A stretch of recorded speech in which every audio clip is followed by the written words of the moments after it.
Hello বন্ধুরা, মিষ্টির home kitchen চ্যানেলে সকলকে জানাই স্বাগত।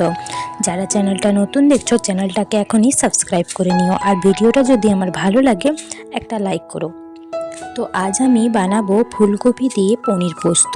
তো এটা নিরামিষ দিনে কিন্তু খেতে খুব সুন্দর লাগে, আর এমনি যে কোনো দিনে কিন্তু খেতে খুব সুন্দর লাগে। তো চলো দেখো আমি কি করে বানাই। তো প্রথমে আমি কড়াই গরম করে নিয়েছি তেলটা একটু ভালো করে গরম করে নেব। তারপর ফুলকপিগুলো দিয়ে দিচ্ছি। আমি কিন্তু ফুলকপিগুলো এখানে ছোট ছোট আকারে কেটেছি। একটু বেশি তেল দিয়ে কিন্তু ফুলকপিটা ভেজে নিতে হবে। দেব সামান্য পরিমাণে হলুদ আর সামান্য পরিমাণে নুন আর হলুদ দিয়ে ভালো করে নেড়ে চেড়ে বেশ লাল লাল করে ফুলকপিটা ভেজে নেব।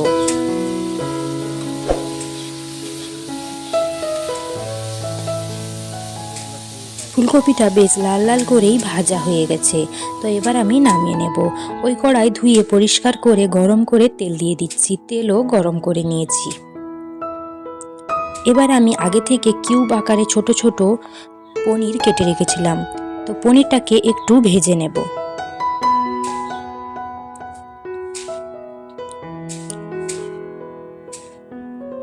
পনিরটাকে কিন্তু আলতো হাতেই ভাজতে হবে, নইলে কিন্তু ভেঙে যেতে পারে। তো দেখো আমি কিন্তু প্রায় ভালোভাবে লাল লাল করে ভেজে নিয়েছি। এবার দিয়ে দিচ্ছি পোস্ত বাটা। দেব কিছু শুকনো মশলা, দিচ্ছি হলুদ গুঁড়ো আর দেব হাফ চামচ লঙ্কা গুঁড়ো। এবার আমি একটু আলতো হাতে নেড়ে চেড়ে নেব। এটা কিন্তু খুব সাবধানে নাড়াচাড়া করতে হবে, নইলে কিন্তু পনিরগুলো একবারে ভেঙে ঘেঁটে যেতে পারে। তো আগে থেকে ফুলকপি যে ভেজে রেখেছিলাম সেটাই দিয়ে দিচ্ছি। ফুলকপি আর পনির একটু আলতো হাতে নেড়ে চেড়ে নেব। এবার দেব ফুলকপি সেদ্ধ হওয়ার জন্য পরিমাণে জল দেওয়ার পরেও আলতো হাতে নেড়ে চেড়ে নেব।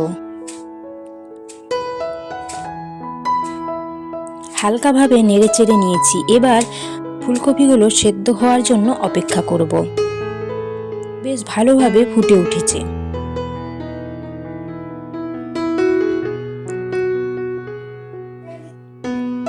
ঝোলটা কিন্তু তোমরা তোমাদের অনুযায়ী দিও।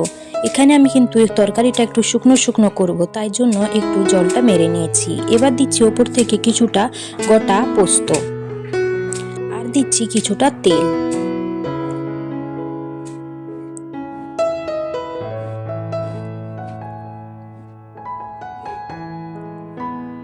আর দেব দুটো কাঁচা লঙ্কা চেরা। উপর থেকে হালকাভাবে নেড়ে চেড়ে নেব। তো তরকারিটা রেডি হয়ে গেছে, এবার আমি নামিয়ে নেব। তো দেখো এই পনির ফুলকপির পোস্ত দেখতে কত সুন্দর হয়েছে। এইভাবে একবার বানিয়ে দেখতে পারো, খেতে কিন্তু অসাধারণ হয়। তো ভাতের সাথে হোক রুটির সাথে খেতে খুব ভালো লাগে। তো তোমরাও এইভাবে একবার বানিয়ে দেখো আর আমাকে কমেন্ট করে জানিও কেমন হয়েছে। আবার একটা নতুন রান্না নিয়ে ফিরে আসবো। সবাই ভালো থেকো, সুস্থ থেকো।